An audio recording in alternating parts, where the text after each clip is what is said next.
উজ্জ্বলিল universal academy নামত নহয়।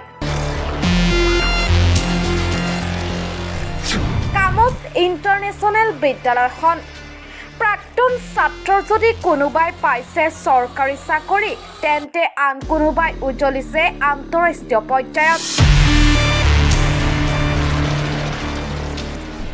হয়, গুণগত শিক্ষাৰ বাবে প্ৰতিশ্ৰুতিবদ্ধ ইউনিভাৰ্চেলক লৈ উৎফুল্লিত অঞ্চলবাসী।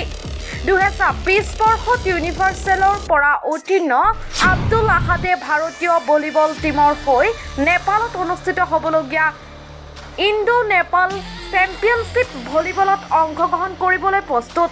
ভাৰত চৰকাৰৰ ক্ৰীড়া আৰু শিক্ষা বিভাগে 16 জুন তাৰিখে নেপাললৈ লৈ যাব ছাত্ৰজনক। গোটেই ভাৰতবাসীৰ দৃষ্টি এতিয়া আহাদৰ ওপৰত।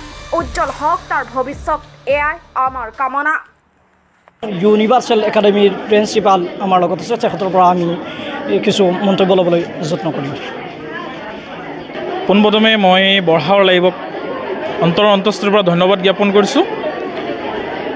আব্দুল আহাদ আমাৰ এই ইউনিভাৰ্চেল একাডেমীৰ প্ৰাক্তন ছাত্ৰ।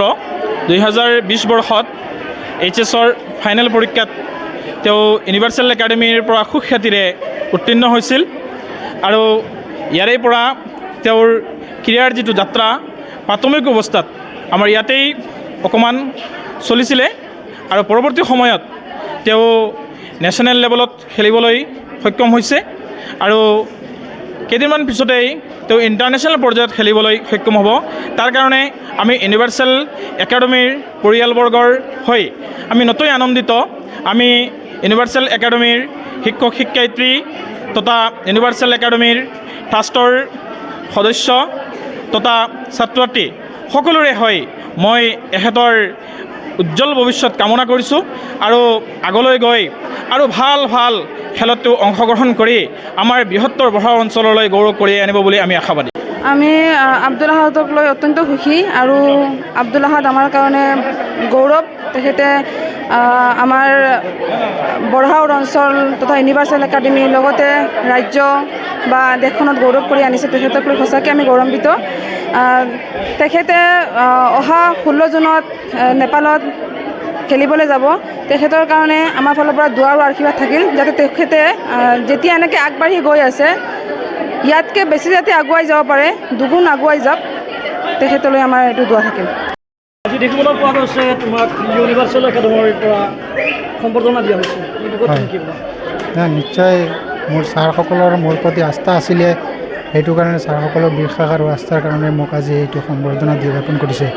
আৰু 2020 বৰ্ষত মই এখন বিদ্যালয়ৰ পৰা HS ছেকেণ্ড ইয়াৰত ফাইনেল দি পাছ হৈ গৈছিলোঁ আৰু ছাৰসকলৰ মানে শুকুৰ ছাৰেও আমাক বহুত মানে হেল্প কৰিছে খেলৰ কাৰণে। আৰু তুমি ৰাইজক কি জনাবা? ৰাইজক কি জনাম মানে এনেকুৱা পঢ়া শুনা যেনেকুৱা এটা জৰুৰী তেনেকুৱা খেলো খেলিব লাগে আৰু সকলো ৰাইজে যাতে মোৰ কাৰণে দুৱা আৰু আশীৰ্বাদ কৰে যাতে মই অহা 16 তাৰিখ অনুষ্ঠিত হ'বলগীয়া ইণ্টাৰনেশ্যনেল ভলীবলত নেপালত পকৰাত মানে খেলিব যাম। সকলো ৰাইজে মোৰ কাৰণে দুৱা আৰু আশীৰ্বাদ কৰে।